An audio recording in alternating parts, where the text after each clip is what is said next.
नमस्कार। आज हम एक बहुत ही गहरे विषय पर बात करने वाले हैं, आत्म साक्षात्कार। नमस्कार। हाँ, ये विषय ऐसा है जिस पर जितनी बात की जाए कम है।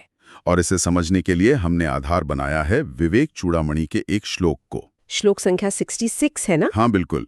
और साथ ही हम आंतरिक शत्रु विजय आत्म साक्षात्कार का मार्ग किताब की कुछ बातों को भी देखेंगे। अच्छा। हाँ, हमारा मकसद ये समझना है कि क्यों सिर्फ बातें या कह लीजिए शब्द आत्मज्ञान के लिए काफी नहीं होते। सही बात है।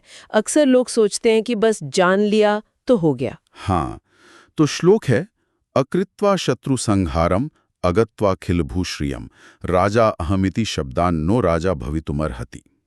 मतलब सरल भाषा में कहें तो अगर कोई अपने दुश्मनों को हराता नहीं है, ना ही सारी धरती की दौलत पाता है, हाँ, तो वो सिर्फ मैं राजा हूं बोलने से राजन नहीं बन जाता। बिल्कुल।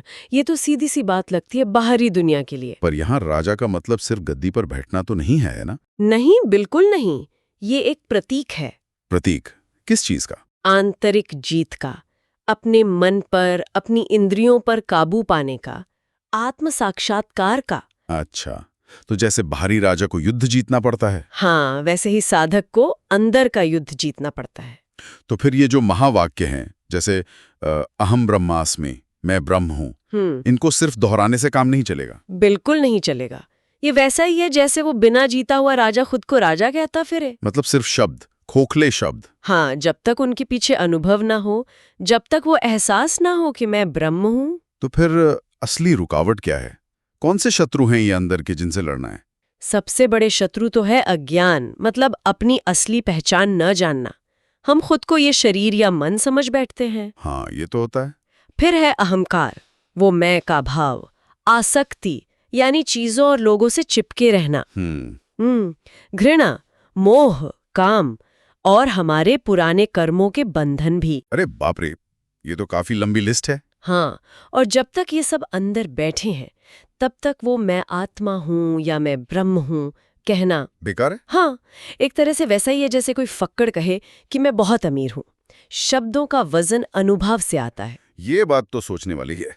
मतलब सिर्फ शास्त्र पढ़ लेना या आध्यात्मिक बातें करना काफी नहीं है? नहीं, बिल्कुल काफी नहीं है। ज्ञान महत्वपूर्ण है, पर वो पहला कदम है, नक्शा है, मंजिल नहीं। मंजिल नहीं। मंजिल तो है आत्मा का सीधा अनुभव, प्रत्यक्ष अनुभव।